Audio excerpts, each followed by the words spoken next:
After a 12-hour shift and soaked to the skin in the pouring rain, I came home and found the door locked. When my wife finally opened it, she took one look at me and said, "Geez, you look like a homeless old man. Is that attractive to you?" I only muttered, "Tough day." She grinned, "I can tell by you.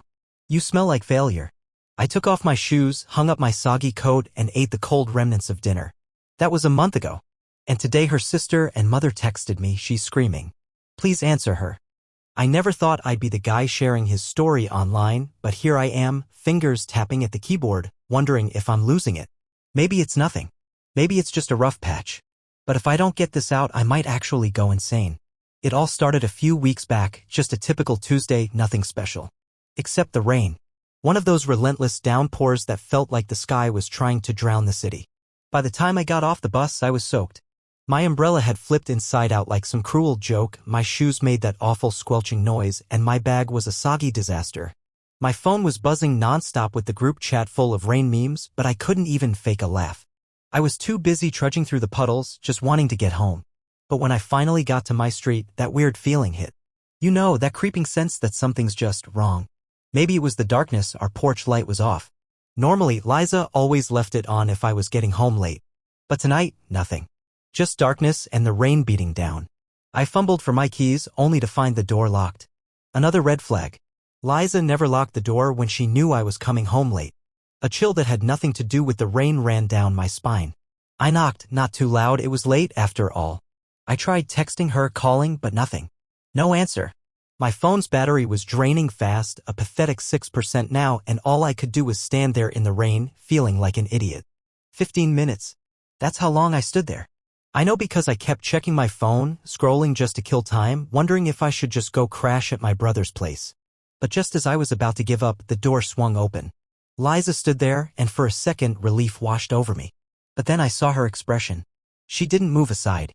Didn't even greet me. Just stood there, staring like I was some intruder.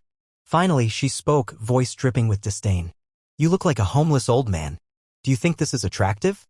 I tried to laugh it off, brushing rain from my face. Long day. But she wasn't smiling. If anything, her expression twisted, a cruel mockery of a smile. "Yeah, it shows. Eureka failure." I just stood there, feeling the water dripping off me, my wet bag hanging uselessly at my side. I didn't even know what to say. I wasn't expecting a warm hug or anything, but this was something else. She turned and walked away, not even bothering to give me space to take off my soaked shoes. Just tossed, "Don't drip everywhere," over her shoulder. I peeled off my shoes, trying not to track water through the hallway, but it was pointless. My coat was already drenched, and I didn't even know where to hang it. I finally followed her into the kitchen. She was at the fridge, scrolling her phone with one hand, the other rooting around for something. I stood there, feeling more like a ghost than a husband. "Is there any dinner?" I asked, trying to keep my voice normal, not wanting to pick a fight. She didn't even look up. Just pointed at the fridge. "Leftovers." Leftovers turned out to be some cold pasta, and I ate it standing by the counter, staring out at the rain-splattered window. Liza had already disappeared into the bedroom, the light spilling out into the hallway. I could hear her talking on the phone, voice low but sharp. I couldn't make out the words, but I had a feeling it was her mom or her sister. They were always in our business. I should have gone in there. Should have asked her what was going on, tried to figure out what I did wrong. But instead, I just stood there, chewing cold pasta and trying to shake off that sick feeling in my stomach. It was like I'd come home to a stranger, not the woman I'd married. Eventually, I crashed on the couch. Still damp, too tired to care. I figured a good night's sleep might clear things up, maybe it was just a bad day for both of us. But that's the lie you tell yourself, right? That things will magically fix themselves if you just don't look too closely. The next morning was another slap in the face. Liza was already gone when I woke up, which was strange enough.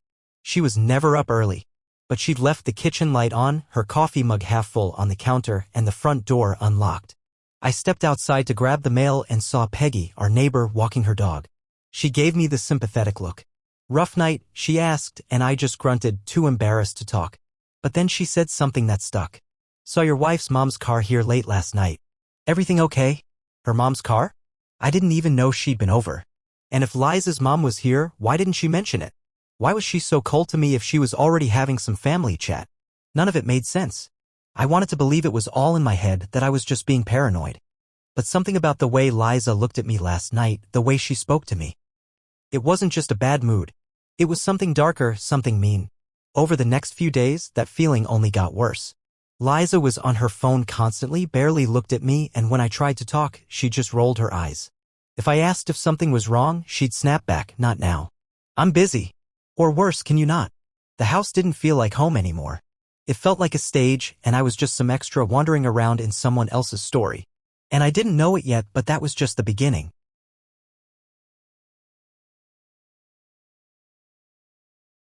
Looking back, I keep trying to pinpoint the exact moment it all fell apart. But I think the truth is, it didn't shatter in one big crash. It crumbled, piece by piece, until I was standing in the ruins wondering how it got this bad. After that rainy night, things didn't get better. In fact, they got worse.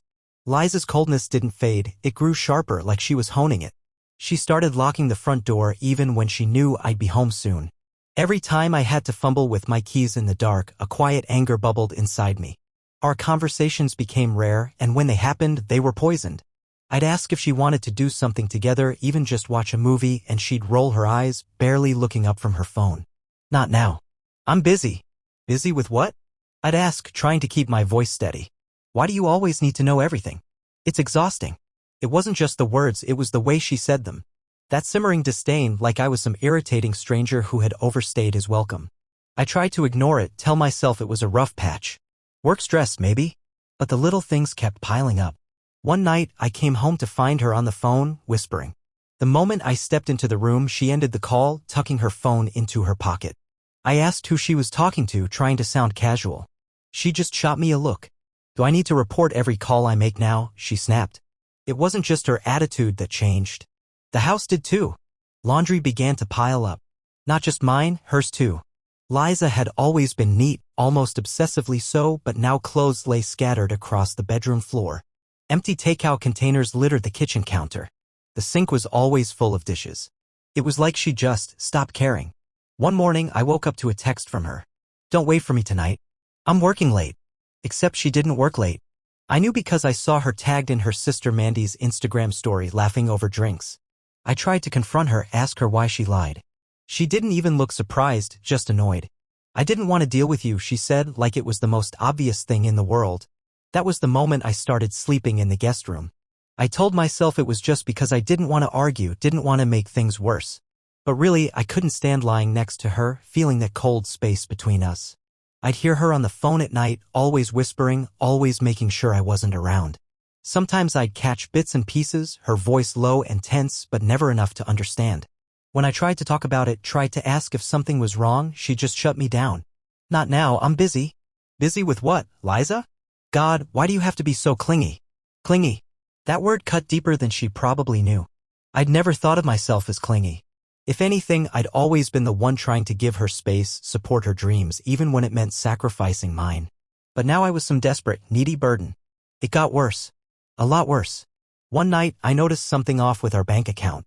We had a joint account for bills and groceries, but suddenly there were all these new charges. Subscriptions I didn't recognize, random beauty products, delivery orders I never saw. I tried to bring it up gently, not wanting another fight. "Hey, Liza, did you sign up for some new stuff on the joint account?" She barely glanced at me. "Yeah. I needed some things." "Okay, but these are adding up. I just wanted to make sure." "God, are you seriously trying to control me now?" she snapped. "It's just a few things. Stop acting like I'm stealing from you." Stealing. That word hung in the air like a bad smell. I wasn't accusing her of that, not yet anyway. But she was so defensive, so quick to make me the bad guy. I started paying closer attention. The door was always locked when I got home. Her phone was always in her hand, but never near me. When we were in the same room, it felt like she was just waiting for an excuse to leave. Even our neighbor Peggy noticed something was off. "Is everything okay with you too?" she asked one morning, her little dog sniffing at my shoes. Liza seemed upset the other day. Saw her with her mom. Her mom. Dottie. She'd always been a little too involved in our relationship. And now she was showing up more, whispering with Liza in the kitchen while I pretended not to hear. One night, I came home to find Liza pacing the hallway, her phone pressed to her ear. When she saw me, she didn't even stop talking, just turned her back and kept going. But her voice got sharper, angrier. I couldn't hear everything, but I caught enough. "Tired of this, can't even stand to look at him, he's just dead weight." I didn't even make a sound. Just stood there, staring at her back, the air freezing around me. She thought I was dead weight. A burden. I spent that night on the couch again, staring at the ceiling, trying to figure out where I'd gone wrong. Had I missed something? Had I done something? But every memory I sifted through seemed so normal. We had our ups and downs like any couple, but nothing to explain this hatred. In the mornings, she left without a word. The house felt like a ghost town. Her coffee would sit half-drunk on the counter, her laundry piling up around the bedroom. She wasn't just ignoring me, she was actively pretending I didn't exist. The worst part? I kept trying. I'd send her texts during the day, little jokes, or just asking how her day was going. Sometimes she wouldn't even respond. Sometimes I'd get a single-word reply, fine. Fine. Nothing was fine. I tried to talk to my brother, Dan, about it, but all he said was, I don't know, man. Maybe she's just tired of you. Thanks, Dan. Real helpful. By the third week, I wasn't just feeling ignored. I was feeling paranoid. Like I was the villain in her story, but no one had told me what I'd done wrong. Our friends stopped texting me. Her mom and sister acted like I didn't exist.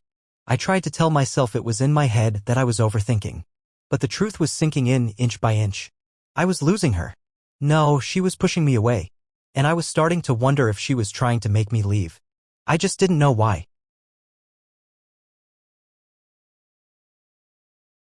By the time the third week rolled around, I had stopped asking myself what went wrong. I was done trying to fix something that felt shattered beyond repair. It wasn't just that Liza was distant, it was that she was hostile. She seemed to find pleasure in making me feel small, brushing off every attempt I made to talk, to connect, to understand. And I was tired. Tired of feeling like a ghost in my own home. Tired of waking up to an empty bed, tired of pretending her cold, sharp words didn't cut. But most of all, I was tired of feeling like I was begging for scraps of affection from someone who seemed to despise me. So I made a decision. One morning, while she was at work, or wherever she went these days, I sat down with my laptop and opened a new bank account. Transferred my direct deposit over, canceled the auto-pay for the bills that were in my name, and left just enough in the joint account to cover her share. I wasn't going to be the one keeping this sinking ship afloat alone anymore. I cleared out the guest room, moved my clothes in there, and started locking the door at night. Petty? Maybe. But I was done trying to pretend we were still partners, still a team. If she wanted to treat me like a stranger, I could return the favor. Liza barely seemed to notice. Or maybe she did, but she didn't care. She came home late, dropped her bag by the door, and disappeared into the bedroom. Our conversations, if you could call them that, became even more strained. Did you eat? I'd ask just to break the silence. Not your problem. Do you want to talk? Not now. Can you not be so clingy? Clingy. That word again. A bitter little knife she kept twisting. I stopped asking. One night, I got home to find the kitchen a mess, takeout boxes piled on the counter, dirty dishes spilling out of the sink. I didn't touch them. Just walked to the guest room and shut the door. My phone buzzed with a notification from the bank. Another subscription charge I didn't recognize. I opened the app and scrolled through. Beauty products, delivery orders, even a couple of payments to people I didn't know. I confronted her that night, leaning against the door of the bedroom while she lay on the bed, scrolling her phone. Are you using the joint account for all this stuff? I asked, trying to keep my voice even. She didn't even look up. Yeah, so? So it's draining our account. My share is covering your expenses. She sighed like I was boring her. Oh my God, are you really going to be a control freak about this? It's just some things I need. Things you need? Beauty boxes?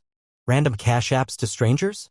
She finally looked at me and her expression was one of pure contempt. Maybe if you weren't so useless, I wouldn't have to treat myself once in a while. Something inside me snapped. Not a big, dramatic burst, just this quiet, cold certainty. I was done. Done being the doormat. Done letting her walk all over me without consequences. Fine. Spend what you want. I'm done paying for your mess. And I walked out, leaving her there, staring after me. The next day, I called the landlord and told them I'd be moving out at the end of the month. Since the lease was in my name, it wasn't even a question. I set up a new mail forwarding address, changed the passwords on my accounts, and started packing. Not just clothes, everything that mattered to me. My laptop, my books, the old guitar I never got around to playing. I even packed my favorite mugs. Liza barely noticed until the boxes started stacking up. Then she finally snapped. What are you doing? She demanded, blocking the hallway as I carried another box out. Moving out, I said, not even looking at her. You can't just leave, she shouted, voice rising. This is our house. Correction, it's my lease. You never bothered to get added to it. Her face twisted, a mix of shock and fury. You're such a coward. You can't just run away. I'm not running. I'm walking out of a prison you built. I pushed past her. She followed me to the living room, still yelling, her words sharp and desperate. You think you're so righteous? Like you're the victim here? You're pathetic. A loser.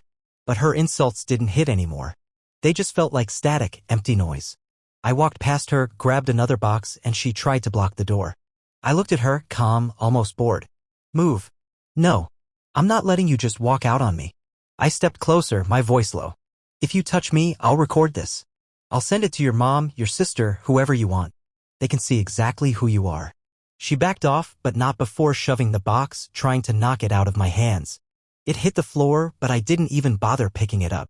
I just walked out, keys in my pocket, rain starting to drizzle again.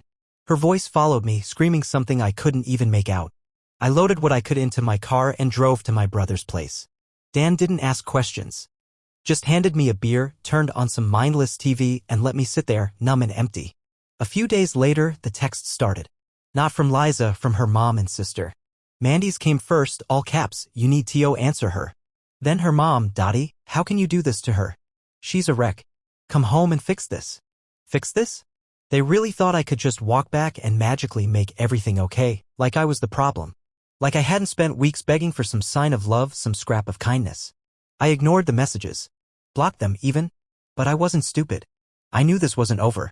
Liza wasn't the kind of person to just let go. And I wasn't going to let her drag me back.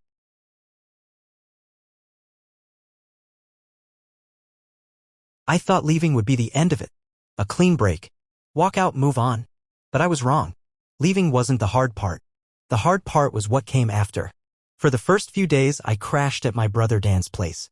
He didn't ask questions, just handed me a beer, turned on some trash TV, and let me exist in silence. I kept waiting for the sadness to hit, for the regret, but all I felt was relief. Like a weight I hadn't even realized I was carrying had finally been lifted. But Liza? She wasn't done. The texts from her family came in waves. Her sister Mandy texted me again. She's not eating, she's crying nonstop. Are you happy now? Her mom, Dottie, went straight for guilt. How could you abandon her like this? What kind of man does that? I muted the group chat, but they didn't stop. Calls followed. I didn't answer. I couldn't. I knew if I picked up, they'd pull me back into the mess I had finally escaped. Then the voicemails came, Liza's voice, raw and desperate, begging me to come back, saying she was sorry, that she didn't mean it. I deleted them without listening all the way through. One afternoon, Dan came home looking uneasy. Saw her outside the building, he muttered. Just standing there, looking up. She looked like a wreck, man. I didn't ask for details. I didn't want to know. But the image stuck with me, Liza, soaked in the rain, staring at a door she couldn't get through. Part of me wanted to check on her, to see if she was okay. But a bigger part of me remembered the weeks of cold stares, the insults, the locked doors. That part won. Eventually, I had to go back to the house. Not to see her, just to pack the last of my stuff. I didn't even text her. Just walked in with a box, hoping she'd be out. But she wasn't. The place was a disaster. Dirty dishes spilling out of the sink, laundry scattered across the floor, the faint smell of stale wine hanging in the air. And there she was, sitting on the living room floor, surrounded by crumpled tissues and empty wine bottles.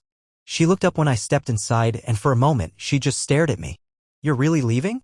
Her voice was hoarse, her eyes red and swollen. I already left, Liza, I said, trying to keep my voice steady. I messed up. I know I did. She pulled her knees to her chest, tears streaming down her cheeks. I thought you didn't care. I thought you were just here because you didn't have anywhere else to go. That's what you told yourself, right? I set the box on the kitchen counter, avoiding the mess. So you didn't have to feel guilty? Her sobs grew louder. I didn't know what to do. Mom kept saying you weren't good enough. Mandy too. They kept saying I deserved better. And you believed them, I said, leaning against the counter. So you decided to make it true. It wasn't supposed to be like this. I was just angry. I thought you'd fight for me. Fight for you. I couldn't help but laugh, a bitter, empty sound. Liza, I spent weeks trying to talk to you, trying to fix things, and all you did was push me away. She stood up, stumbling slightly. Please, please don't go. We can fix this. I'll tell them to back off. I'll change. No, I cut her off, my voice like ice. You made your choice. You listened to them instead of me. You treated me like dirt because you thought it made you powerful. I'm done. Her desperation turned to anger in an instant. You're a coward. Running away like you always do. You think you're better than me? You're nothing without me. Maybe. but I'm not going to stay here and be your punching bag. I grabbed my laptop, the last of my clothes, and walked past her.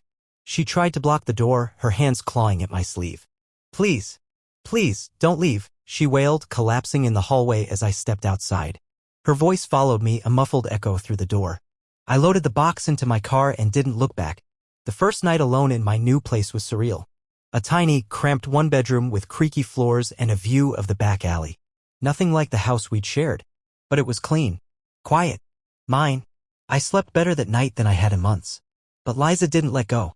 The texts continued, but now they were desperate. Please, I need you. I'm sorry. I'll change. Then her family joined in, blaming me for her breakdown. Her mom even showed up at my work one afternoon, demanding I be a man and take responsibility. Security had to walk her out. I blocked them all. The landlord called a week later. Liza had trashed the place. Broken mirror, stains on the carpet, holes in the walls. He sent me a bill for repairs and I paid my share, leaving the rest to her. I wasn't going to be responsible for the wreckage she'd made. A month went by. Then, too, my life slowly settled. I reconnected with old friends, started going out again. Even got a promotion at work. But every so often, I'd get a message from an unknown number. Always the same. Please, just talk to me. I never responded. Then, one rainy evening, I saw her standing outside my new building. Soaked, shivering, waiting. I stood there by the lobby doors, staring at her through the glass. Part of me wanted to walk over, say something, anything, but I knew it wouldn't change anything. It would just drag me back into the same cycle. So I turned and walked away. Since then, I've heard bits and pieces.